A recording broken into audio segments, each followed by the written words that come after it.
Jachia Jile Kakola Kahe Premananda Emona Goranga Hridaya Dariya Bola Bhajya Goranga Kaha Goranga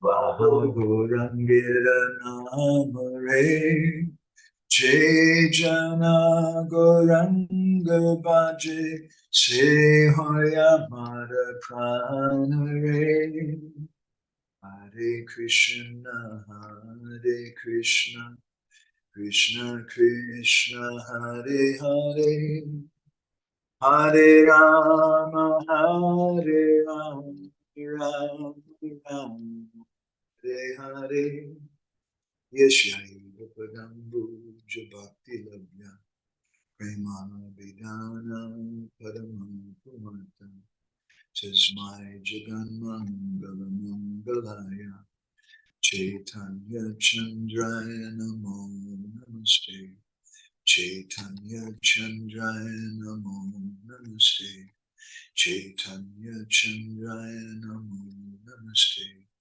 Madhgavir Api Gopala Sri Kriyat Kripaya Jari Tadaiva Sambhaya Pritva Vishustat Priyanjana Shri Krishna Krishna Chaitanya Sasanatana Rupakam Gopala Raghunathabdam Vrajabhavapahimam Panchakopadarubhishchan Kripa Sindhu Vyahevachan Patitanam Pavanebhyo Vaishnavebhyo Namo Namaha Jai Shri Krishna Chaitanya Prabhu Nityananda Shri Advaita Gadadhar Shivasadi Gaura Bhakta Vrinda Hare Krishna Krishna Krishna Hare Hare Hare Rama Rama Rama Hare Hare Shri Krishna Namamrita Vaishivatra Chandra Prabhadvasta Tumo Varaya Gauranga Deva Anucharaya Namo Namo Srila Narottamaya. Again and again I offer my obeisances to Srila Narottam Das Thakur. He's indeed a true follower of Lord Gauranga Dev. The nectarian shower of the holy name radiating from the moon of his mouth destroys the darkness of ignorance. Hare Krishna, nice to see everybody here. So today we're continuing with our discussion from Prema-bhakti-candrika, and we're reading from the fourth song that Narottam was given, which is titled Yugala Bhajan Nishta, or to be fixed in one-pointed service to the divine couple. Or Yugala Bhajan means also to do bhajan, to connect. Yugala means to connect. So we're connecting Radha and Krishna together through our bhajan. And in our last couple sessions, we have been speaking about the first few verses. Today we're on the third verse. In our last session, we spoke about Anya Brata, Anya Dana, Nahi Karun Vastu Jnana, Anya Seva, Anya Deva Puja, Anya this, Anya that, other things, other vows, other charity, other services, other worship, different. No. I should give those things up. And this is the basis of love. So for us, this Prema-bhakti-candrika may be something which is very theoretical, very high, but it's also very practical, and we should have faith that Narottam Das Thakur is also writing something for us. And I have a place here. As Srila Bhaktisiddhanta Saraswati Thakur said in one lecture at Radhakund, he said, you should know such things exist. We should have some understanding that these things are there. Well, Hare Krishna, Krishna, nice to see you. Krishna Purna going to time, taking part in Krishna. I'm just saying. Yeah, sure. I've got these things here. So I'll pin on today's verse here. So this some of you may notice right away is very similar to another song of Nathandas Thakur, and we'll get into that in a little bit. But he sings, Jivane Marani Gati Radha Krishna Prana Pati Dunhara Piriti Rasa Suge Jubala Bhajana Janra Premananda Basitara Ekata Rahu Murapuke Jivane Marani Gati, in life or in death, my only goal, my only gati. Gati means my destination, it says here, but gati also means it's my goal. It's that thing that I want very much.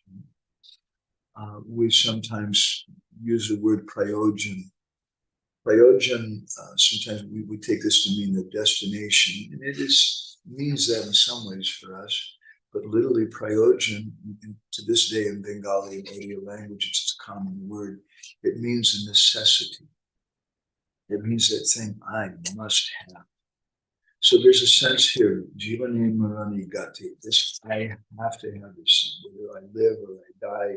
In dying, or with the E at the end of each of these words, in my life, Jivane, not just Jivana, but Jivane, not just Marana or death, but Marane, in death, in life, Radha Krishna Pranapati. That Radha and Krishna, they're my Pranapati. They're the Pati, that Pati means husband, Pati means someone who maintains us. So this is a person who's maintaining my prana, my life. They are my life. They're my everything. Dunhara Piriti Rasashuke. And he says these two, if we worship him, if we bring them together, in Dunhara Piriti Rasasuke, then we can experience this rasa from these personalities. We can experience that rasa sukh, that happiness of rasa. Jugala bhajana jana premananda basitara ekata rahu moda bhuk. And this Jugala bhajan, this worshiping Radha and Krishna together, this is the title of this song, as we mentioned too. This doing bhajan of our life, bringing Radha and Krishna together. This is Premananda Bhasi. This is that thing which will float in the ecstasy, in the ocean of ecstatic love. And let this kata, let this word, this message, Rahu Mora Bhuk, let it always be there in my heart. Bhuk means in a heart, but bouquet, again, means in the heart. So you're getting a little Bengali grammar teaching today. You'll see in a lot of, like here in the first line, jivana, the words jivana, words marana. But why it says jivane, marane, the a sound at the end means in my life, in my death. Bhuk means in my heart. So bouquet, in my heart. This is all that I have. So this is a very, very high thing for us. It's something which I see different devotees approach this in different ways. And some devotees, they say, oh, Prabhu, this is completely illegal. Some years ago, we printed the story about Christians taking sannyas in our Bindu magazine. And it was the first time we printed anything that rasik. We're printing it, we should be releasing it hopefully by tomorrow, our next issue, with the same story in it again. But when we printed it before, when we printed it previously, I remember one person wrote to me and said, oh, I'm sorry, I have to unsubscribe. This is too high. It's too much for me. I can't deal with this. And some people, they're afraid. They're afraid when they see something like that. I have no entrance into this. And that's one thing that I noticed. And that's okay. We're not criticizing anybody. We're being respectful to their moods. But another thing that I see sometimes is another kind of juvenile attitude, I think, that oh, I'm very Rasik now, Prabhu. I'm reading Govinda Lila, I'm reading this and that, and I know so many things. Where these things will naturally come to the heart. It's not an intellectual platform. It's not just because I collected some information and my vocabulary of Rasik terms has increased that I'm such a high person. That wasn't Jayananda. That wasn't Gorkishore Das Babaji. They were persons who showed us that it's something that we have to experience. And this, of course, is what Krishna says in Bhagavad Gita in the 9th chapter, Raja Vidya, Raja Guyam, Avitamidam Uttamam, that this topmost thing, Raja Vidya, is Raja Guyam, the most confidential, and it's pratyaksha. It's meant to be practically experienced. Pratyakshavadamam dharmyam, susukam kartanabhyam. So by saying susukam, which means great happiness, it implies that it's realized through the ecstasy of the devotee, or a devotee who is on that platform of ecstasy. They're the person who realizes it really. So this song of Nathanas Thakur we're singing today from Prema-bhakti-candrika is also very similar to the Sakhi Binde Vigyapti of Prarthana. The same point is being made almost word for word, where Nathanas Thakur sings Radha Krishna Pranamor Yugala Kishore Jivane Marani Gati Ara Nahi More. Exactly the same thing. It should be noticed that when there's some repetition in literature, like we have Harinama, Harinama, Harinama, and there's some discussion about that in Chaitanya Charitamrita about the meaning of repetition. When something's spoken again and again, it means, hey, you should pay attention. This is something really important. I don't know if Narottam Thakur was writing this in a calculated fashion, thinking, yes, I want to stress this, so I'm going to write like this. Or to my heart and mind, perhaps more likely, he just exploded and he just came out. And this is what's inside of his heart. So in our song today, Jivane Marani Gate, exactly the same line as the second line in Prarthana, Jivane Marani Gati, Ara Nahi More, I have no other desire.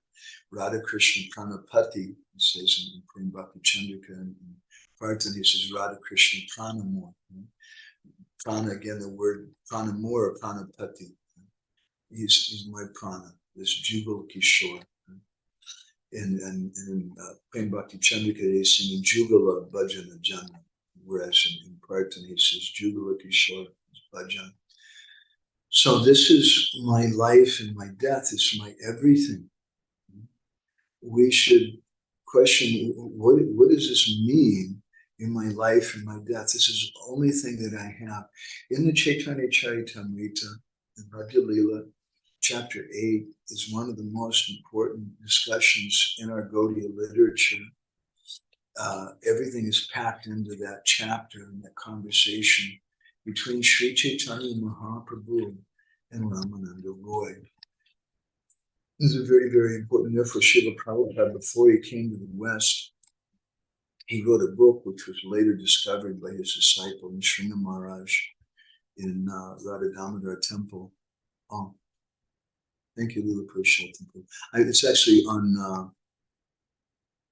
Just reminded me about to make a recording, but it's actually going on YouTube right now, so we're still just in case. I usually record it also. So Prabhupada wrote this book. I forget what is the title. Remember that? Conversations about the absolutism. It's not. Yeah, but it's a conversation. It's about Ramananda Samvad, and in the Ramananda Samvad, so many things are discussed. I'd like to turn to a verse. This is the 247th verse in the chapter. Mahaprabhu is speaking first. What is it, Krishna? No. It's not published by the BBT. Sampatira madhya jiva kom sampati gani. Mahaprabhu is asking that who is really a lakpati. This word pati means the Lord, and it used to, there's a word in Hindi, in India, same in all the languages pretty much. Lakpati means a rich man. Literally, it means someone who has 1 lakh of rupees, which before, at the time of like Raghunath Das Goswami, that's like a few $1 million. Now that's a lakh is just a little over $1,000 US. It's not something very impressive. So we might call him a crorepati. There's another expression today, crorepati. So sampati madhye jiva kom sampati gani. Who amongst all the rich people, who is really the richest person? And not in this, Ramananda Ray replies, Radha Krishna Prema-bhakti-candrika say Bodhodani. That person, he's a real Bodhodani, he's a real wealthy person who's the richest in love for Radha and Krishna. So again, we can look at this in a practical, experiential way. We can look at this in a theoretical way. For us, it's largely theoretical. But that's okay. That's also practical because we need to realize it. We need to understand intellectually what is our goal, what is our purpose. And therefore, Srila Prabhupada, he gave this Ramananda Sambad, he came and gave us so many things which weren't really daily meditations. They were daily meditations for us, but they weren't something we had adhikar for. So we want this thing, and we have to go to someone who has it. So Gurudev has that thing. Bhaktivinoda Thakur sings this in his famous song, Mohi Vaishnava Thakur. At the end he sings, Krishna se tomara, Krishna diti para, tomara sakati achi. That you have Krishna. And Krishna diti para, you can give Krishna to others. Tomara sakati achi, you have that power. And why should I give it to you? Perhaps Sadhu Guru may ask. Amito Kangala, because I'm a very poor person. I don't have anything. I'm just a Kangala. And therefore, I'm crying, Krishna, Krishna, Boli. I'm crying out Krishna's name. Daitava Pachi Pachi. I'm running behind you. Mother Srimati made a beautiful comment on this some years ago. We heard that I like very much. What is the necessity of mentioning Pachi Pachi, that I'm running behind you? Because this is our Sampradaya. Because if I want to get my Gurudev, I have to move. It's not something passive. I have to be running behind it. And that running means Krishna, Krishna, Boli. I have to be calling out Krishna, Krishna, and Dai Tava Pachi Pachi, running along behind him. Because my Gurudev is running. And if I want to catch him, I have to also run. And why is my Gurudev running? Because my Param Gurudev is running. Why is my Param Gurudev running? Because my Param Gurudev is running. And why is he running? Because his Guru is running, and that's our Sampradaya. Everyone is running, chasing after Sri Chaitanya Mahaprabhu. So, and that running indicates that we're chanting Krishna, Krishna, Boli, that's the fuel for our car. That we're chanting. This is a way that we're trying to keep up. We're trying to come close to our Gurudev. So this topic, having Radha and Krishna as our everything. Again, we see some devotees, they'll say, oh, this is too high. This is something, it's not for us. And other devotees will say, yes, Prabhu, that's me. And I had a dream last night. And this and that. If you did have a dream, it was a real dream, you probably wouldn't speak about it. That's what our acharyas recommend. But we should want this thing, and we should know where to get it. So, Jivane Marani Gati Adanahi More, Narottam Das Thakur is saying, this is our life, this is my everything, to have Radha Krishna. But how can I get that? I get that by running after my Gurudev, because my Gurudev has that. If we don't do that running, then how are we going to make any progress? Let's show you another quote. This is from Srila Prabhupada from a lecture. This is from one of his Nectar Devotion lectures that he gave in 1972 in Vrindavan throughout a Damodar temple. Amazing, amazing talks. He gave so much there. And a few sentences here, he's given so much. He says, therefore, if we do not associate with the advanced devotees, Uttama Adhikari, what does it mean if we don't associate with them? I think he kind of explains that in the next clause. If we simply want to remain in the lowest stage of devotional service, then we're not making progress. In other words, if we don't associate with those advanced devotees, it means that we simply want to remain in the lowest stage of devotional service and not make any progress. Then we shall simply enjoy the material field without entering into the spiritual platform. What does Srila Bhakti-siddhanta and our Srila Prabhupada mean by the jar of honey example, and how if you want to taste the honey, you have to open it up and you have to taste it? Why are they stressing that?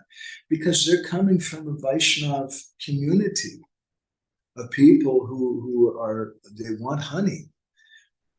Not all of them are opening the jar. Some of them are wandering around with a jar. Maybe it's a very big jar. See, I have a big jar of honey, but I don't know what it tastes like. So we have to strive for that. And if we don't associate with advanced devotees, associating with advanced devotees can be a little uncomfortable or a lot uncomfortable. And sometimes we get heavily chastised. The martyrs come out of us. We see where we're really at. We feel ashamed. We oftentimes like to associate with younger devotees that we can try to impress with our knowledge of 2 or 3 verses and our great singing ability and whatever devotional accomplishments we imagine ourselves to have. We're happier with that. But we should put ourselves in that uncomfortable situation of associating with the more advanced devotees. I remember, I tell this story sometimes, one of my godbrothers was a little closer to me even before I came to Guru Maharaj. He actually came to Guru Maharaj a little before me. And after Guru Maharaj left, once he came to me and practically he was crying. He said, you know, I really blew it. He said, I saw you and I was a little, he didn't say this, but I could kind of sense that he was a little critical of me because you were always trying to be close with Gurudev. I would always sit up front. I would always just try to get whatever association I could, any moment of association with Guru Maharaj. And I traveled with him and got to be for a few months his personal servant and whatever I could do because I just wanted that association. And he said he was thinking that that's not a wise course and better to be a little distant. But after Guru Maharaj had left, and he was really lamenting why I didn't do that. It's a dangerous thing because sometimes our mind tells us different things. Perhaps this friend of mine's mind was cheating him in a way that there's a higher thing than just wanting to be physically close to Gurudev. It's not that we want physical proximity, but we want to be able to have some exchanges with Gurudev. We want that chastisement from him. We want that correction. We want those personal instructions from him. And if we don't have that, then we're not going to be able to advance. We're not going to go to a higher stage of devotional service. So this is Daitava Pachi Pachi. We have to run. We have to make this endeavor to try to be close to Sadhu Guru. We should be very, very eager. I've seen, my God, you couldn't believe it. When my Guru Maharaj would come to different places, I remember in Los Angeles, wherever he went, in America, wherever, there was about maybe around 15, 20 devotees following him everywhere. It was like a circus.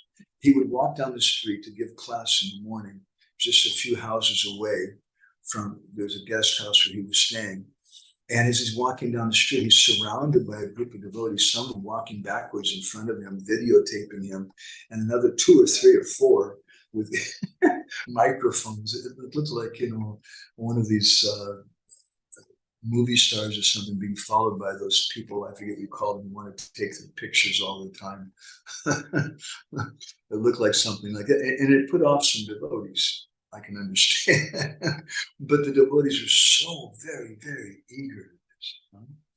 So let's again look at another statement from Srila Prabhupada. This is Prabhupada's purport to Madhya Lila, chapter 22, text 71 of Chaitanya Charitamrita. And he speaks here, we all want to aspire to be Madhyamadikaris. 22 is 2271. But what is the bridge between Madhyamadikar, or the qualification to be Madhyam, and Uttam Adhikar? Srila Prabhupada describes that in his purport. Let's look at it. It should be understood that a Madhyamadikari, a second-class devotee, he defines him, he's fully convinced of Krishna consciousness, but he cannot support his convictions with Shastric reference. A neophyte may fall down by associating with non-devotees because he's not firmly convinced and strongly situated. The second-class devotee, even though he cannot support his position with Shastric reference, can gradually become a first-class devotee by studying the Shastras and associating with a first-class devotee. However, if the second-class devotee does not advance himself by associating with a first-class devotee, he makes no progress. There's no possibility that a first-class devotee will fall down, mark that. Even though he may mix with non-devotees to preach, conviction and faith gradually increase to make one an Uttama Adhikari, a first-class devotee.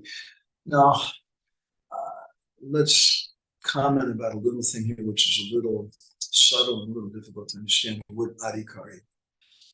Sometimes the word Adhikari is used, we say Uttama Adhikari, we say another word uses Bhagavat, Uttam Bhagavat.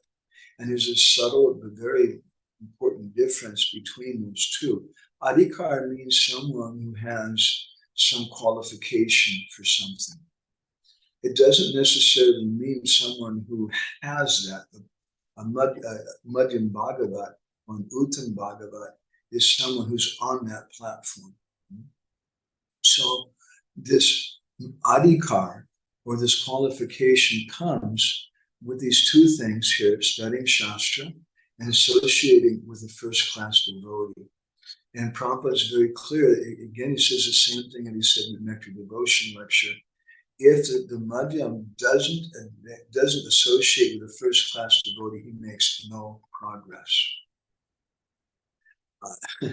I remember, I'm a little sensitive, I had a group of devotees. We used to come together, a group of men, and hear him chant with in Los Angeles. And some of them were some of the most senior devotees in the community. And later I left the community and I went to India to be with my Guru Maharaj.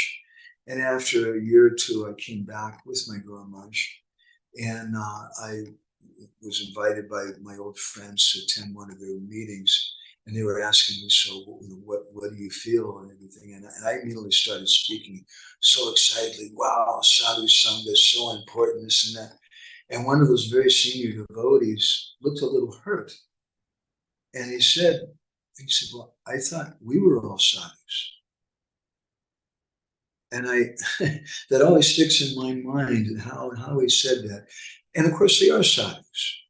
Just yesterday, we gave a class here in Budapest, and we spoke about how someone can get so much advancement and purification just looking at someone who's dressed like a devotee, who's imitating a devotee, imitating the mood of a devotee.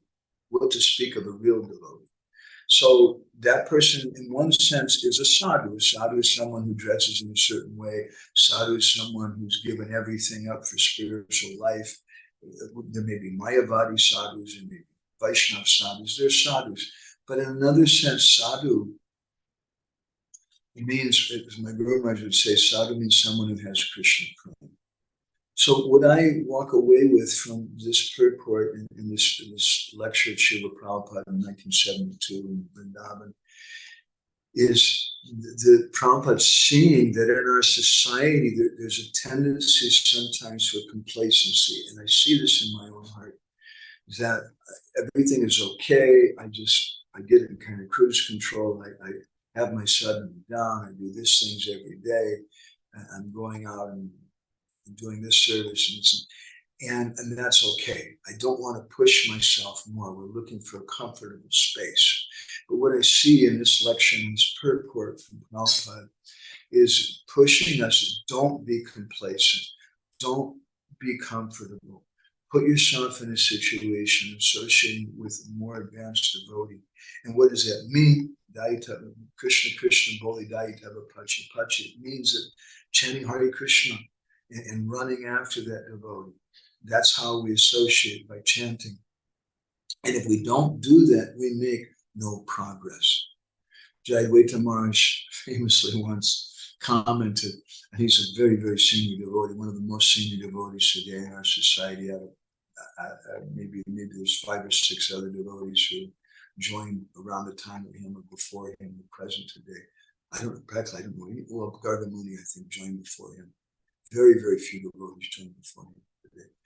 Anyway, Jayadvaita Maharaj once commented, he said that ISKCON is a Kanishta society. And before you become offended by that and angry, why is he throwing rocks at us and saying, I don't think he's throwing rocks. I think he's just being honest. He's just stating the facts, because we're preaching, we're going out, we're meeting new people, we're bringing them back to the temple, and that's us. we're neophyte devotees. But as Prabhupada's pointing out here, if we don't look for association with a first-class devotee, then we're not going to make advancement. And therefore, some devotees, they say, well, I thought we were sadhus. Let's remember that discussion. So this is implicit in this statement from Narottam Das Thakur today, is this understanding of Gurudev. Jivane Marani Gati Radha Krishna Pranapati. That Radha and Krishna, they're the pati of my life. They're going to nourish me. Donahara Priti Rasa Suke Jugala Samgati Jara Mura Prana Bolihara Ekata Raham. That this in life and in death, they're my gati, they're my shelter. Whether I'm going to die, whether I'm going to live, this is my everything. And the Sakis and the Manjaris, it implicitly infers them, because those are the personalities for whom Radha and Krishna are their life. It's not directly mentioned about the Sakis and Manjaris, but this is implicit here, because they're the ones who are always greedy for the mutual rasic happiness of the Yugal Kishore, Yugala Sangati that he's speaking about. So they're my life. They're the necklaces around my life, and may they dwell in my heart. Because for Gaudiya Vaishnavas, our goal is Radha Dasya. It's Manjari Bhav. I want to share with you a little story that I sent to Krishna Kunda. Good story, wasn't it, Kunda? From Srila Bhaktisiddhanta Saraswati Thakur. That once the king of Bharatpur, he came on pilgrimage to Radhakund, and they were very, very respectful of Radhakund, and they decided they were going to do Dandavat Parikrama around Radhakund. So they were going every day. It takes some time, and they would mark the spot where they left off. Their fingertips were touching the earth, and they would slowly rise and step to the next spot where they marked and fall flat again. And they were doing this Dandavat Parikrama like this. And seeing that, Paramananda, one of the senior disciples of Srila Bhaktisiddhanta, approached him, and he said, this king and his family, they're really special.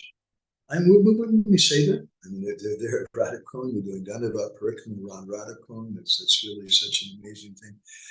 And Srila Bhaktisiddhanta, at that time, he replied, made a very, very deep comment. He said that their vision toward Radhakund and toward Radharani is not the same as ours. And by commenting like that, he's indicating something very deep to us, that we should be very, very, these things are very, very subtle. And we want to be very close to Gurudev. When we go to Radhakund, when we come close to Radharani, we come close to the Sakis, we want the same mood that Gurudev has. Some devotees, I hear that they pray that, oh Krishna, you please touch me, you please enjoy with me. But that's not the mood of our Guru Janas. That's not the mood of Rupa Goswami and Narottam Das Thakur, who are praying for Manjari Bhav, who want to bring Radha and Krishna together. They don't want Krishna to enjoy them personally. Krishna sometimes does, but that's not their purpose. That's a very, very subtle thing. And it may seem like an irrelevant thing for us at such a neophyte stage, but we should know something about these things that they exist. And therefore, Srila Bhaktisiddhanta was telling him that they have a different vision, they have a different mood to Radha Kundan and Radharani and herself. They're revering Krishna. And because Radharani is Krishna's greatest devotee, they also have some reverence for Radha Kundan.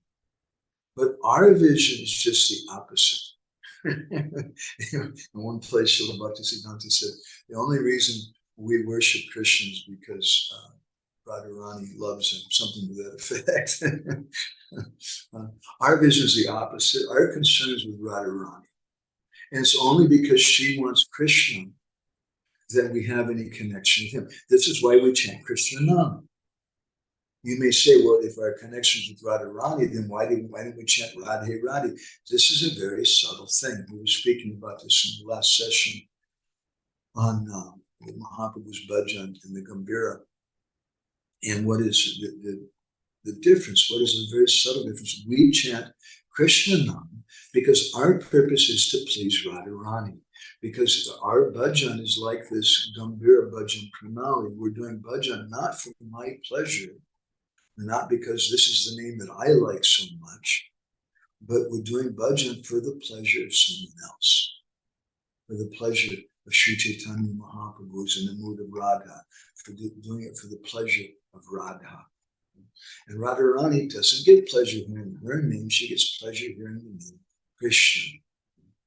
And so Srila Bhaktisiddhanta says that Gaudiya Vaishnavas, they only know Radharani. They're only concerned with her duties, her necessities, and they're ready to serve her in all respects.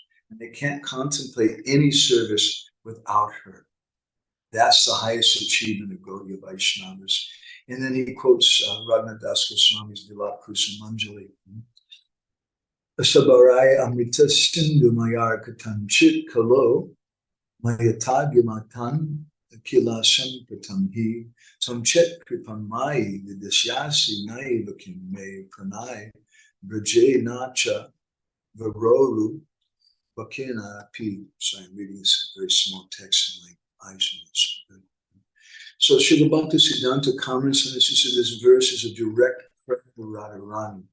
It expresses a particular type of hope, which is so sweet and reassuring that it's compared with an unlimited ocean of nectar. He says there is a hope which is sustaining me and nurturing my existence.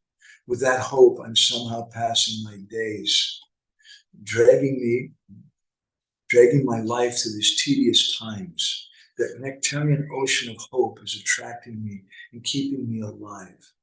My patience has reached its end. I can't endure it any longer. I can't wait anymore. So this is Jivane Marani Gati, whether in life or in death. This is all that I want. I want Radha and Krishna together. I want Radha and Krishna together because that's what pleases Radharani. My focus is on pleasing Srimati Radha. And he went on to say, at this moment, if you do not show your grace to me, says Raghunath Das's prayer, I'm finished. I'll lose my prospect forever. I shall have no desire to continue my life. It will all be useless. Without your grace, I cannot stand to live another moment. In Vrindavan, which is more dear to me than life, my life itself, I become disgusted with that Vrindavan. It's painful. It's pinching me. And what to speak of anything else, I'm even disgusted with Krishna. If there's no Radha Krishna together, I'm even disgusted with Krishna. This is the mood of Tulsi Manjari, Raghunath Das Goswami. It is shameful to utter such words, but I can have no love even for Krishna unless and until you take me within your confidential camp of service. This is the prayer of Raghunath Das. When Srila Bhaktisiddhanta Saraswati Prabhupada would begin to explain this verse, his figure would become transformed. He would become full of emotion. His face would become like that of a phantom, a ghost. In this verse, Raghunath Das Goswami, taking an extreme risk, says, "O Radha, if I do not get your favor, I don't want anything. I want you and you alone. To have an independent relationship with anyone else, eliminating you, is impossible in my life. You must be first and then others. Without you, we can never even think of a separate relationship with Krishna." This is spoken by B.R. Sridhar Maharaj from his book, Love and Search to the Lost Servant. He speaks about Prabhupada, or Prabhupada. Bhaktivedanta Swami Maharaj has written that without Radharani's company, Krishna is not beautiful. Everything is relative dependent. A teacher depends on the student, and the student depends on his teacher. Although Krishna is the enjoyer, he's completely dependent on the enjoyed Srimati Radharani. The two are correlated. One cannot be separated from the other. As the enjoyed, Radharani is absolutely dependent on Krishna, the enjoyer. And yes, I'll post this in a question. So I was reading something. I'm working on writing a foreword for a new book of Krishna Chaitanya Maharaj. And I was contemplating something about books, and I came across a beautiful comment from a secular person who was saying that my writing necessitates having an audience. He said, and he gives the example, he said, having a book without an audience is like having a kiss without a lover. It has no meaning. I'm kissing myself. It has no meaning. There has to be two persons there. And so this is the life of the devotees, to bring Radha and Krishna together. This is the highest step on the staircase of advancement to the spiritual world, that the jivas can go through Bhajan Radha Krishna Pranapati. That it means ultimately that Radharani is our goddess of our hearts, and taking shelter of her lotus feet, doing it at Krishna's lotus feet. There's a saying, two lines, Deva Bhuta Devam Yajet. That Deva Bhuta Devam Yajet. That if you want to do yajna, bhajan, so you want to do worship, then you have to become a god. If you want to worship God. If you want to worship God, you have to become God. Devo Bhutva Devam Yajet. Not Devo, Devam Archayat. And you can't, not Devo, unless you're a Deva, unless you're a God, you can't worship the Devas, Archayat. This is the same point that Srila Bhaktisiddhanta makes in this article that we often quote, one of my very favorite articles of all time, which I think is very, very important, which we'll go ahead and bring up here on our board. This is from his article, Associates of Sri Chaitanya, toward the end of the article, where he speaks about Guru. And he says the Guru is the embodiment of the manifestation of the divinity of the pure receptive spiritual essence of the disciple. And so many times we've explained this to the devotees in this group. Guru is the embodiment. When the divinity manifests, Buddha is the divinity manifests to the pure, yes, when our spiritual essence is pure, our desire is pure, our receptivity, we really want it. Then Guru, the divinity manifests as Guru. Guru is the real and original recipient of the truth. He's the real person who gets the truth, and he's the original person who gets it. Guru communicates his knowledge to his or her, communicates his knowledge to the disciple. That's the function of the Guru. But the disciple is too small a particle to be able by himself to receive the whole truth. He's enabled by Guru to receive that truth, to receive him through the power of Guru. The Guru, as it were, takes the disciple by the hand and guides his every step on the plane of the absolute. It is perpetual tutelage, studentship on the part of the disciple. This fact may be expressed in another way. The cognitive faculty of the individual soul can have no ground to stand upon unless the divinity himself condescends to be the legs as well as the ground on which he is to stand to function at all. The cognitive faculty, our ability to perceive, we have no ground to stand upon unless the divinity agrees to be our legs as well as the ground. And that function of the divinity is Guru. So Gurudev, as we commented so many times, he's Sambandha Datta. He gives us our connection with Krishna. He is our connection with Krishna, so he's the ground. He's our foundation. But as a Siksha Guru, he's Sambandha Datta. He teaches us how to walk, how to move. So he's both the ground and the legs. And then he says the individual soul is a separable constituent of the Guru. So going back to this previous comment, unless you've become the divine, you can't worship the divine. And so this happens through our connection with Guru. The individual soul is a separable constituent of the Guru. It's only when that disciple happens to be associated by his own free choice with the Guru in a completely dependent manner that he can be on the plane of the Guru's service of the divinity. So this is a function of Guru. That Gurudev brings us on that platform. He makes us spirit. He takes us by the hand and brings us to the spiritual world. He may or may not choose to be so associated. The Guru may or may not choose to admit him to his association. He may not, the Guru doesn't have to take you there. It's up to him. When there's an active willing assent to such association on the part of both, okay, yes, actually, I'd like to leave this world of pizza and rock and roll and whatever it is, and I want to go. When we agree with this willing assent to that, then we can attain to the service of the divinity. This is the function of Guru. This is Radha Krishna Pranamur Yugala Kishore. So I'm going to make a few points out on this. So Bhaktivinoda Thakur, how do we do that? Now, some persons advocate that through Ekadas Bhav, through these 11 different moods, we learn to come onto that spiritual platform. We understand then what is our real true identity.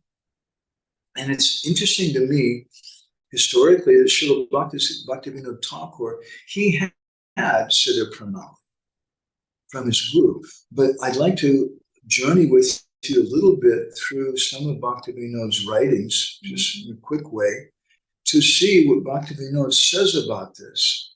It's an important thing, and it may seem very different for some of us, but for those of us who are living in Jagannath Puri or spending time in Vrindavan or Navadvip, it's a common thing to meet devotees. I've had devotees come to some of our talks in Puri and advocate, well, you have to have Siddha Pranali, you have to have this Ekadas Bhav, otherwise you can't make advancement. And one time I asked such a devotee, I said, so please tell me where in our Goswami writings, just one place where it clearly says you must have Siddha Pranali. And if you can't show it clearly, then how can you say that it's an important thing? You're saying it's the most important thing, but you can't find it written anywhere. Then how is it the most important thing? In fact, what we say is the most important verse, what Chaitanya Mahaprabhu says is the most important verse in Adi Lila chapter 7, of Chaitanya Charitamrita is Hare Nama, Hare Nama, Hare Nama Eva Kevam. And I pointed out, I said, it doesn't say Siddha Pranali, Siddha Pranali, Siddha Pranali Eva Kevam. It's by the holy name. So now let's look at some statements from Bhaktivinoda Thakur. The first few are from Bhajan Rahasya, and then we'll go to Harinam Chintamani, and then go to some of Bhaktivinoda's songs. So Bhaktivinoda begins in the first chapter by speaking about how there's in the Hare Krishna Maha Mantra, there's 16 words, and he breaks it up into 8 different divisions of 2. And he says that Chaya Shloka Bhajite Anartha Duri Gela, that by the time you get to this, in the Shikshastika, there's 8 verses of Shikshastika that correspond to these 8 divisions of the Maha Mantra.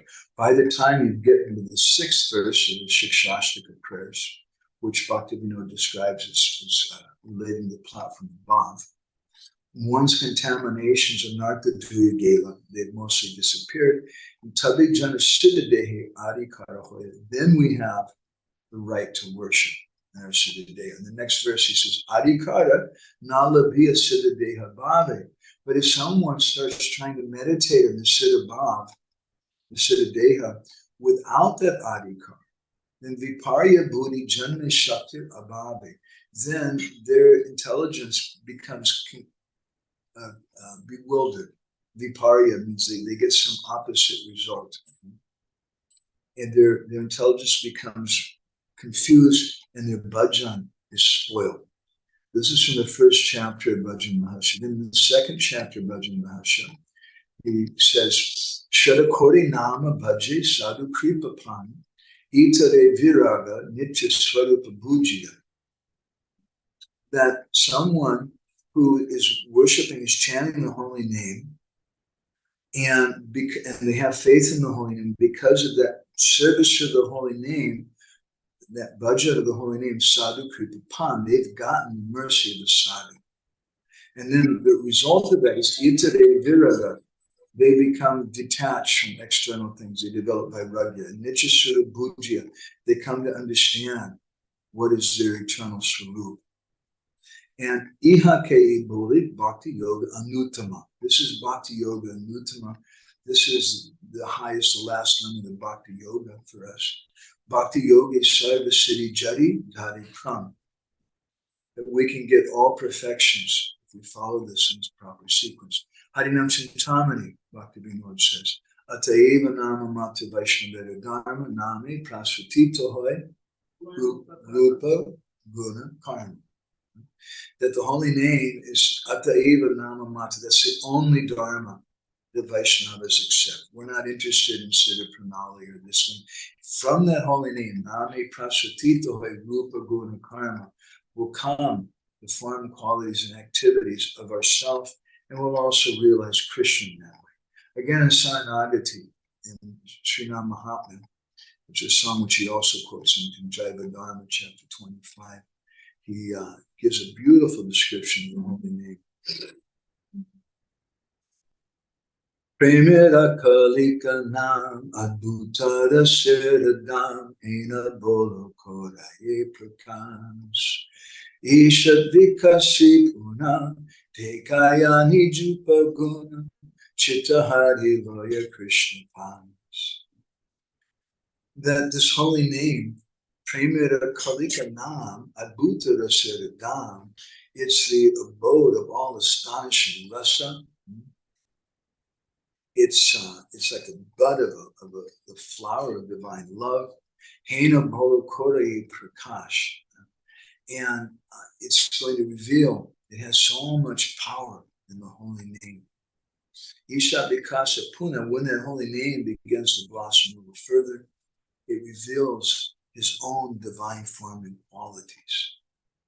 Chitta Hari means my consciousness is stolen. Loy Krishna Pas. And Krishna has his passes rope and drags me there. Kunadika Sita Hana Braje More Jayalana Dekaya More Swarup Vilans More Siddha Deya Dia Krishna Pase Rake Gia Ede Hera Kode Sarvanas. Blossoming further, Kunadika Sita, when it becomes Kunadika Sita, fully blossom. Then that holy name takes me to Braj. And it reveals Dekai Mora Swarup Vilas. Then I see Radha and Krishna together, Swarup Vilas. And then at that time, More Siddha Deha Diya, I get my Siddha Deha. It's revealed to me. Krishna Pasi Raki Giya E Deha Rakore Sarvanas. I get everything from that holy name. So Bhaktivinoda Thakur, who had Siddha Pranali and speaks about that in his autobiography. This is his explanation, his teaching for people, his realization that the holy name gives everything. Once we were hearing from Fakir Mohan Guru. Fakir Mohan Guru also had Siddha Pranali from his Diksha Guru, but he also had some connection with Gaudiya Math. So once in public, one devotee went to him and said, Maharaj, you know, someone's offering me the Siddha Pranali, can I do this? And she's a god sister of mine. And Fakir Mohan Guru replied to her, said, yes, if you want, said, but you should know that it's going to mean you're breaking your connection with your guru. And you're committing a great offense because you're rejecting the process that your guru has given, because your guru gave you the holy name. Understanding that the holy name will give everything. So in the Bhagavatam also, there's this verse in the 12th canto, chapter 3, text 50, Atma Bhava Mayat Yanga, that when we meditate on Krishna's name, just when we're about ready to leave our body, then Krishna gives our Atma Bhav, our internal identities, 12.350 Krishna. Taking notes. So we printed these things if anybody's interested. I'm sure some devotees are. These are in Bindu 94. So maybe someone can post it in our group or I can post it later on. And so many things to be said about this topic. In the Chaitanya Charitamrita, again in Madhya Lila, Krishna Das Kaviraj Ramananda Roy tells Chaitanya Mahaprabhu that Gopi Anugatya Bina, unless someone is Gopi Anugatya, unless they're following in the line of the gopis, Aishvarja Jnani, they can't understand Krishna because they'll have this Aishvarya Jnana, that they'll see some opulence of the Lord. Just as that devotee who was going to Radhakund, he was worshiping Radharani and doing Dandavat Parikrama around Radhakund, but he was doing it more in the mood of serving, thinking that Krishna is so important, and Krishna will like this. But our mood is we want to worship Krishna to please Radha. So unless we're Gopi Anugatya, then we can't understand. We have this Aishvarya Gyan. Vajileha Nahi Pai Rajendra Nandane. If we have this Aishvarya Gyan, then we can't attain the Lord's lotus feet, even though we're doing bhajan. And that service tendency of the Lord's eternal associates is fully developed when we take shelter by doing Anugatya Maya Seva, by following under their guidance, because they're Swatantra Maya Seva, they're doing independent service. We're Anugatya, we're following under their guidance, and then things will naturally become revealed in that way. So I want to stop there and see if anybody has any reflections or comments. Nice light beginning subject today.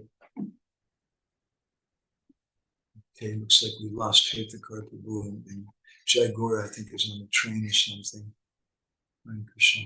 Anybody have any reflections or comments they want to share? Otherwise, we'll go ahead and stop. Tomorrow is the most important day of the year. It's Uttana Kadasi. Jai Gora, you're on the train?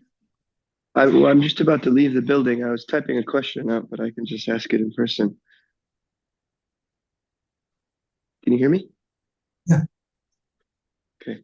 I've been curious about this lately. So you often speak about the importance of conception when we do Nam Kirtan. And I was also thinking about Srila Bhaktisiddhanta saying that, Srila Bhaktisiddhanta Prabhupada saying that that Hari Katha is the Swarup Shakti of Hari Kirtan. And so I was wondering if you might be able to speak on this understanding versus, like, in conjunction with the understanding that everything comes from the holy name, like this verse you quote, Name Praspatita Hoy Rupa Guna Karma, because sometimes it seems like the way that the acharyas speak, it's like just the holy name and nothing else is what we need. And sometimes it seems like, well, we know not just the holy name, we need to understand something about Krishna in order to get the full thing. I was hoping you could say something on that. Back to Radhashtami in New Brajadam, this last Radhashtami, which was the most amazing Rasik festival in the way Radhashyam and Sundari were dressed, and the Rasik kirtans and the prasada and the decorations and everything. And it all built up to a crescendo. And Shiva Ramar sat down to give class, and everybody's waiting to hear the Lapkusa Manjari or something. And Maharaj just spoke about philosophy, and exactly what you're speaking about, spoke on now. He said that how do we come to Radha? By Krishna. When we start chanting Hare Krishna, when we approach the Shakti mind, then we learn something after some time about the Shakti. But the first thing is we come to the holy name. So we stress that holy name in the beginning, but after some time, if Krishna is really merciful to us, he'll reveal his Srimati Radharani. And then perhaps our spiritual life begins once again. When we have some desire for Radhadasha, we want to serve Srimati Radharani, and we have a different perspective. But that different perspective will come not just in an intellectual way, but by rendering service.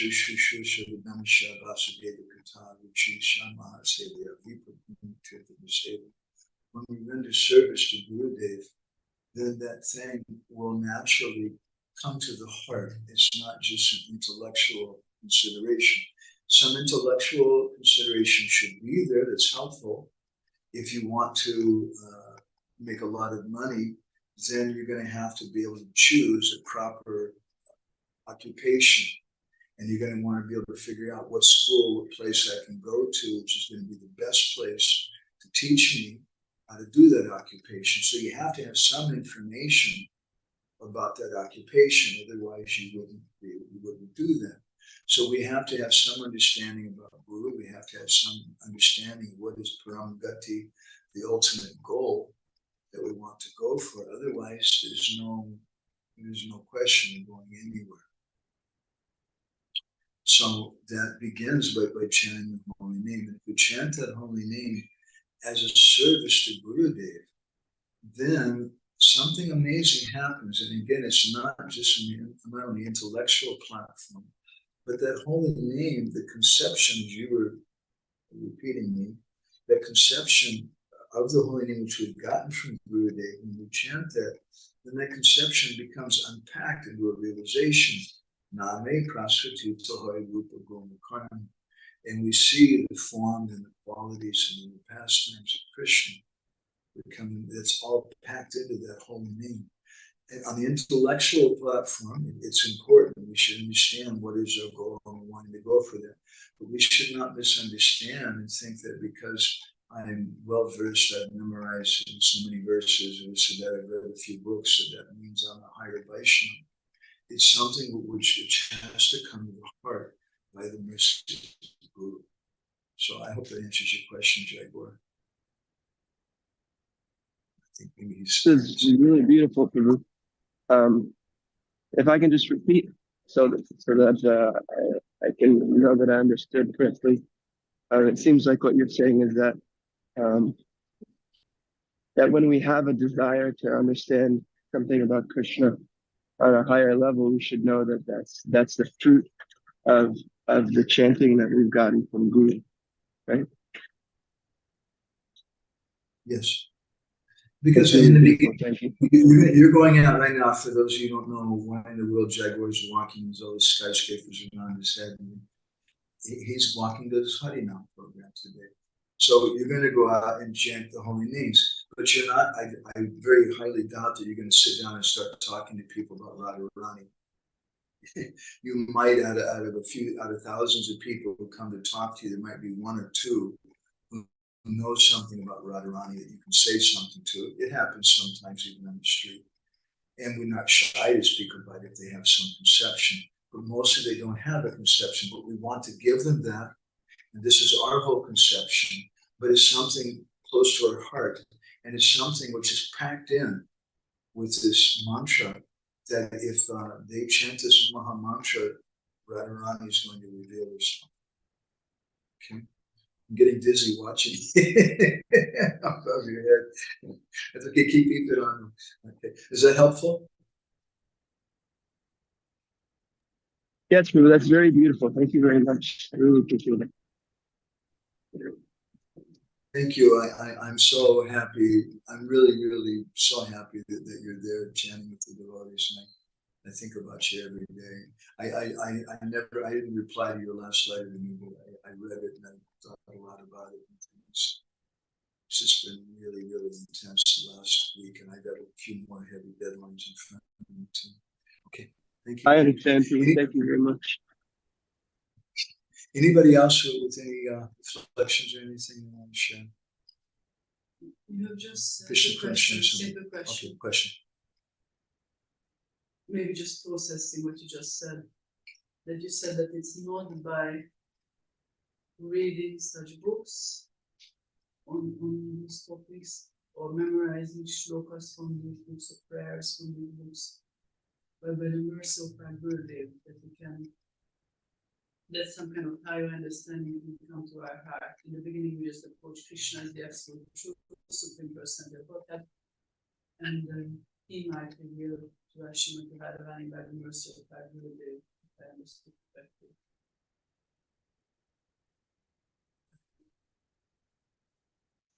How do we get that kind of mercy? Because Gurudev is merciful in so many different ways to different devotees, disciples. And of course, he knows our heart, but other specific ways we express that we would like this kind of. Well, Srila Prabhupada said in that purport, very nice purport in Majjhima Liva chapter 8, he said that we have to stay close to that person, that Uttam. We should study the Shastras and associate with that first class devotee. And if we don't associate with them, and associating with them doesn't just mean that, again, that I had a lot of physical time with them, but it means I understand their heart. I understand what's important. Lord Nityananda was associating with Chaitanya Mahaprabhu by leaving Jagannath Puri, because Mahaprabhu told him, you go and preach. And by going and preaching, and then later he came back. But by going and preaching, he was close to Mahaprabhu by following that instruction. So we're going to come close to it by doing that. And it's a very subtle point. You were saying that you cited me that it's not just not by reading books or by it isn't. In the beginning, everything is by Guru Seva, but Tati Krishna Bhaji Kodi Guru Sevan. We serve Gurudev by chanting Krishna Nam. We serve Gurudev by reading Shastra. And then on a higher level, which we're not on, myself, we read Govinda Lilamrita. We may read it now just to know what information is there, what content is there, what is the goal, what is the kind of mood of the goal. But then at a certain point, where we're in a very elevated platform, we read it and we're entering into that.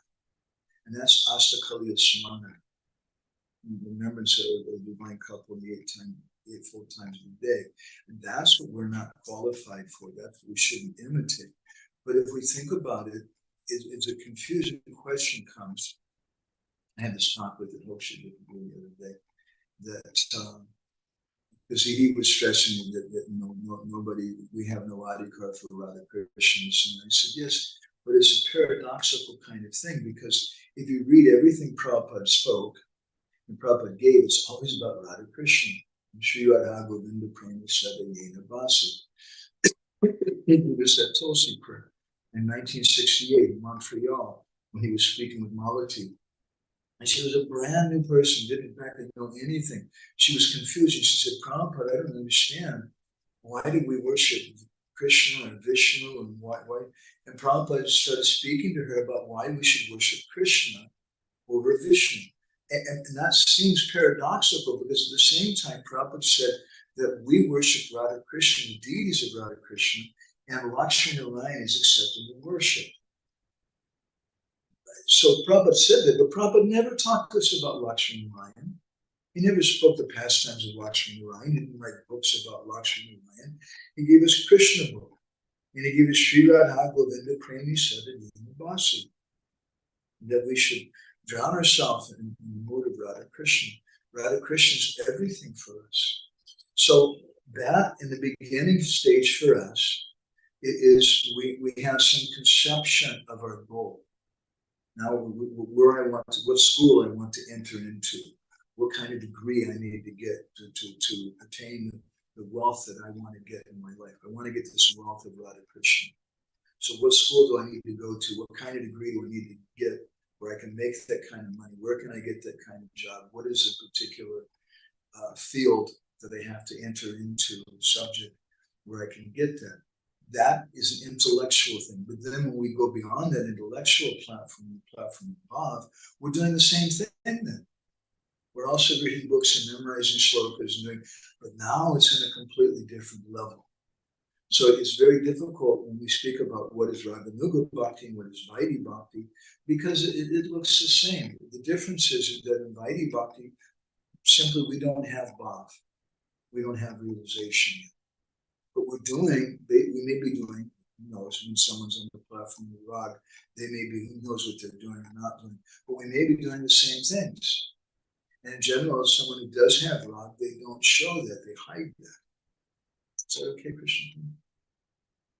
I want to answer a short question.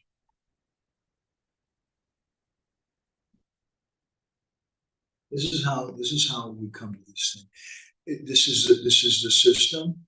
Repeatedly, Prabhupada stresses, Guru stresses this, and we just have to accept it and really go deep in it. And so we're always looking for something else, some other system, some other program, but this is what it is.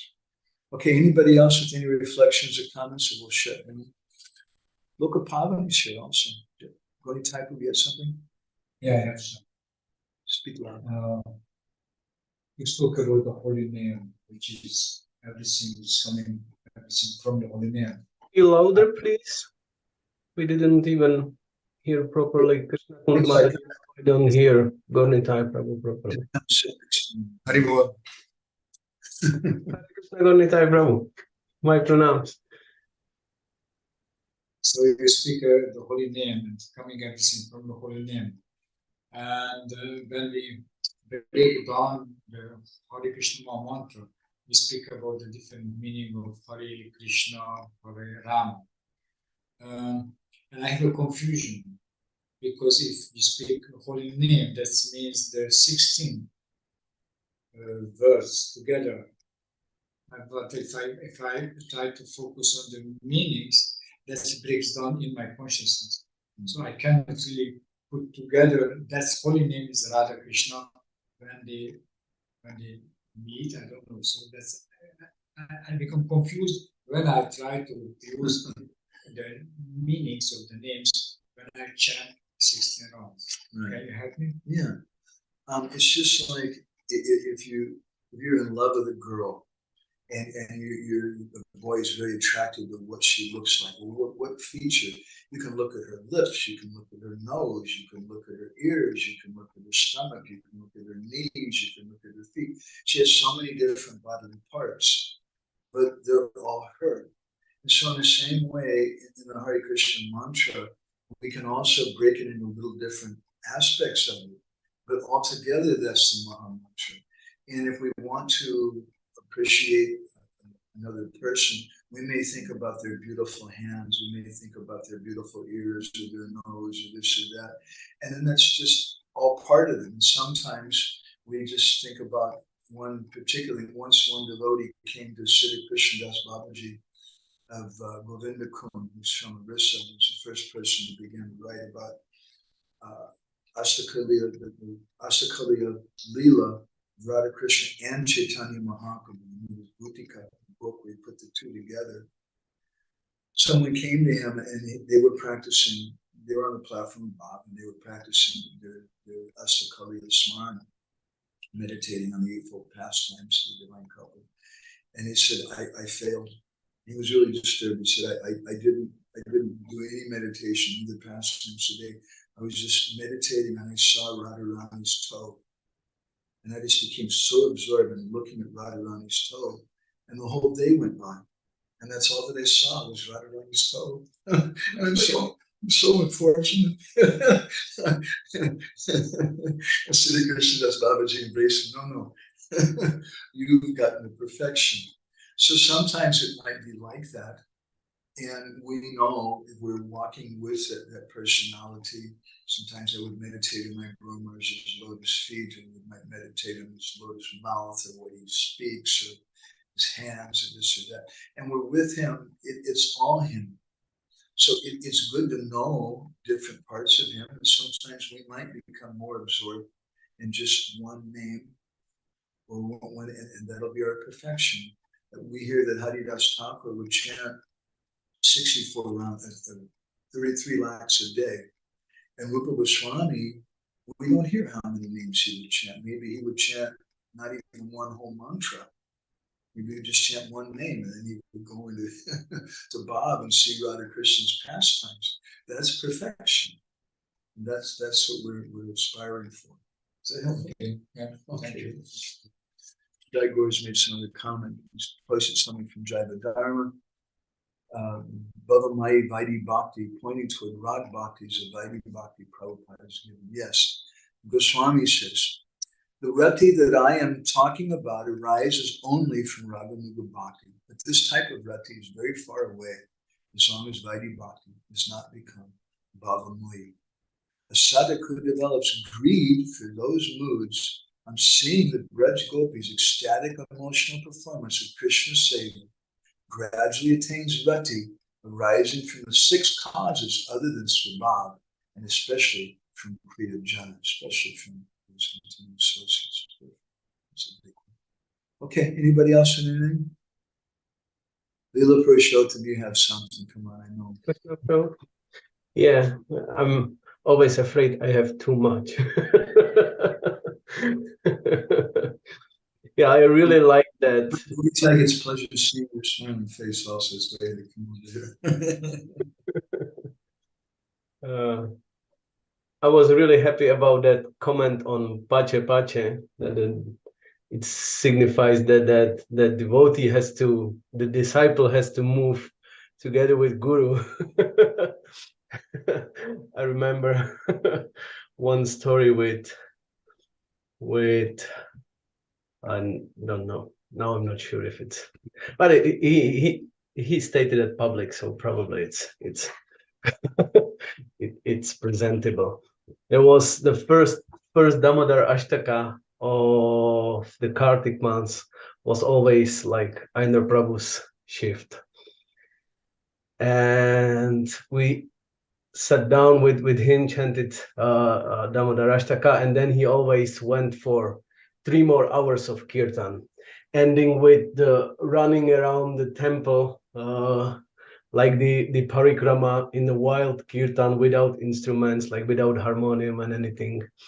And then we ended up at Prabhupada's Samadhi, and he gave a speech, like quite short, but it's like so powerful, extremely powerful. And I believe very disturbing for many devotees. And at one point, he was really like shouting to wake up the devotees. And at one point he said, like, I am going back home, back to Godhead, and whoever's is gonna help me in propagating Harinam can go with me, but watch out, I'm not gonna wait for you. You have to keep up with me. So it reminded me of that passage.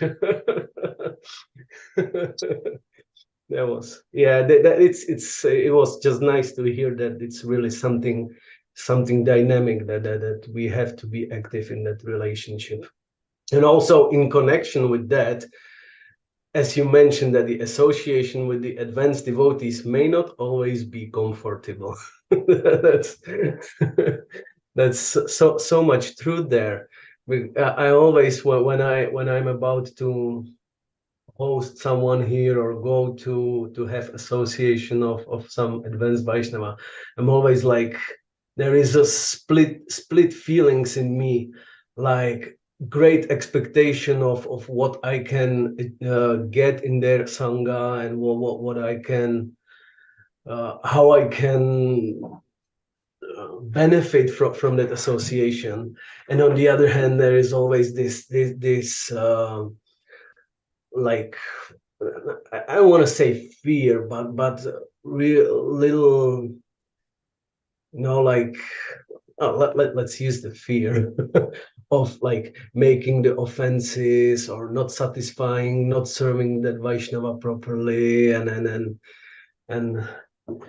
so it it makes it a little bit uncomfortable in a sense. Like, as you mentioned, you may get chastised or whatever, or just that that you may make some mistake, you may commit some aparadha, you may hurt that Vaishnava in any foolishness possible, and then so I appreciated that also. And I could identify with it, that it's not always comfortable. Although there is this inner push, irresistible push that you have to go to that sangha. You have to use that opportunity, but still there is this fear a little bit. And then I wanted to ask if you could harmonize, because somehow I wasn't really, it just was out of my box of understanding. As you quoted this Bhajan Rahasya, this first verse, this 1:9, and it's stated that Bhaktivinoda Thakur identified that sixth verse of Shikshastaka as Bhava platform. And only then you can do the seva in your Siddha Svarup. Now my question is, how does this statement goes together with the famous seva sadhaka rupena siddha rupena chatrahi, the methodology of Raganuga sadhana bhakti, which just, it may be just that I'm too square-minded and I have the bhava is already like siddha bhakti, and Raganuga is still in the category of sadhana bhakti by Rupa Goswami's as he presented it in Bhakti Rasamrita Sindhu. So if he put that verse as a methodology for Raganuga sadhana, then how does this goes together with the statement that only at bhava it's possible? I don't think that the two statements they necessarily have to be separated. They can both be true in their own particular way. That again, we have the Seva Sadhaka Rupena verse, which is giving us the process and giving us the goal that we look for, but you can't really walk in that land. You can't really function in that land until we come to the platform above. I just don't hear you properly. I'm sorry. We can't function in that place until we have Bhav. Vishnu Chakravarti Thakur in Bhakti Rasamrita Sindhu Bindu, he says it, but in the beginning, he says he gives the example of a fire yajna. And he says that when you're cleaning the area and collecting the firewood, it's not the fire yajna, but it is, because it's something which leads to it. So on the platform of Bhav, we can really function in that way. But there's certain things which also lead to it. That would be my understanding. I would think that you'll get different answers from different Vaishnavas. It's interesting stuff. It's a beautiful question to ask different devotees. Krishna, has some question?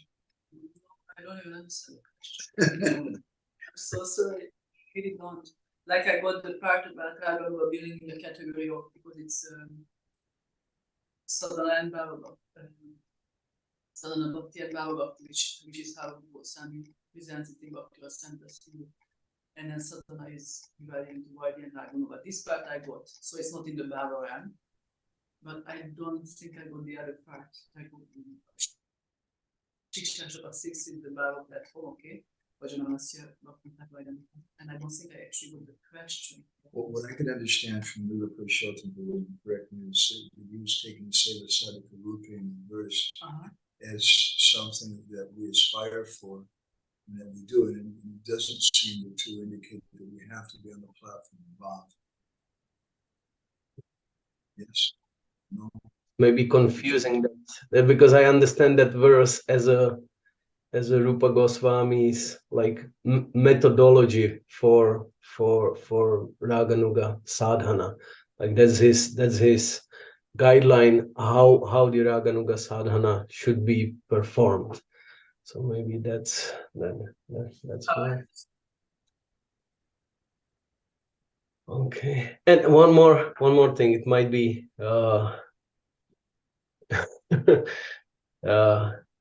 this story with Bhaktisiddhanta Saraswati. It's somehow how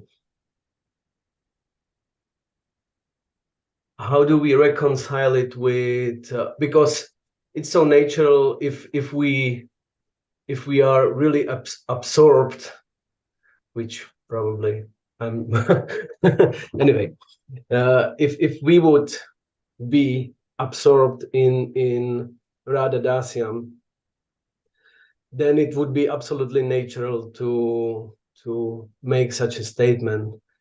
But like strictly philosophically speaking,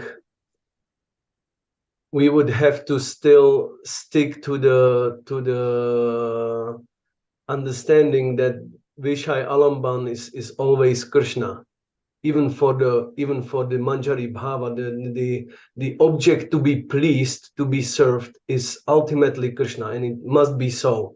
We have seen in the Gaudiya history that there were Vaishnavas who tried to get Krishna completely out of the picture. We care only for Radharani. And it was identified as a deviation, actually. And I have this quote I recently sent to our Pariprashna group, this Srila Prabhupada, I got it from the daily quote. Radharani and the gopis, they are on the same status, but the gopis know that Radharani is the better worshipper than us. Therefore, their only business is how to take Radharani and join with Krishna. This is, Prabhupada uses Vaikuntha understanding. They are not envious that Krishna loves Radharani so much. So that for me is perfectly like harmonizing what Manjari conception means.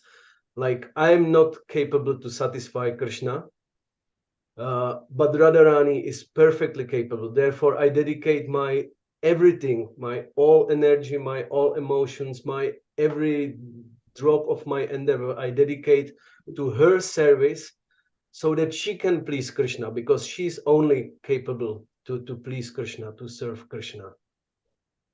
So is that, does it make sense? And still being faithful to Radha Dasyam conception? When we want to serve, how do we serve Radharani? We serve Radha, the Sakis and Manjaris serve Radharani by speaking about Krishna, by doing Krishna Kirtan. Krishna's everything, but Krishna's everything because they want to please Radharani. That's the primary thing. Not that they're trying to please Krishna, they're trying to please Radharani. And so in the same way, we're trying to please Gurudev. That's our Gambhira Bhajan Pranali. We want to please Gurudev by doing that same kirtan, who's in turn trying to please his guru. It's a kirtan of our Sampradaya, trying to please Mahaprabhu, who's Krishna, trying to understand Radharani's bhav. And therefore the Sakis, like Visakha, Mudita, Ramananda, and Sudamara come to teach Krishna how to do that bhajan of Radharani and be holy as her. I would say it's such a subtle thing. I was thinking maybe you're going to ask about what's wrong with doing. Is there something wrong with doing Dandava Parikrama around Radhakund? I don't know. I after hearing the story from Rai's talks of Sridhar Maharaj, it makes me hesitate and makes me think that perhaps better then doing that Dandavat Parikrama around Radha-Kund would be to sit down and chant Hare Krishna at Radha-Kund for the pleasure of Radharani, rather than me doing Dandavats around Radharani, thinking I'm worshiping her and pleasing her that way. It's a very, very subtle, very deep thing.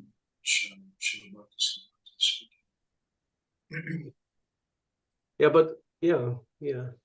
Like what like another consideration for me in that whole discussion, which I would be inclined to this understanding, is that if we would discuss the, like in the technical terms, this type half of the manjaris, then it's Madhurya is their type half. And if that wouldn't be, if Krishna wouldn't be Vishai Alamban of that Madhurya Rati, it just wouldn't make sense. It's if the only one in the picture would be Radharani, it would have to be Dasya Rati or.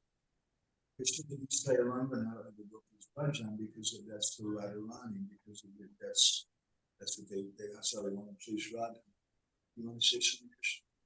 But please, could you be somehow either closer to computer or because it's hard to listen to hear. Krishna's a Vishaya Lambana for the Gopis, without a doubt. They have so much love for Krishna, and they're doing Krishna Kirtan for the pleasure of Radha. But that Kirtan is not just mechanical Kirtan because someone got him up in the morning, gave him a piece of paper and said, chant this mantra, and this is what we're all going to do to please Radharani. Their Kirtan is full of so much love and emotion for Krishna, which is being expressed.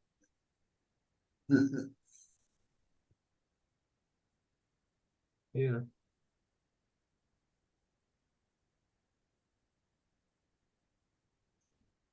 All right, I want to stop here. I've got to finish the Bindu and it's late. I have to chant most of my wrongs and we have downloads to come. I hope I didn't take time for other devotees to. Just want you to share anything you can, otherwise we'll go ahead. Okay, thank you all very much, and we'll see you next week. I think. Srila Prabhupada ki jai, Srimad Bhakti-vinda ki jai, Prema-bhakti-candrika.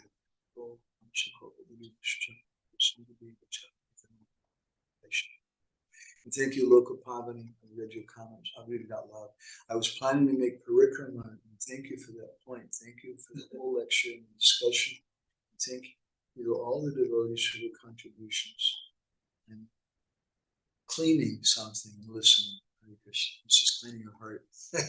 Listen.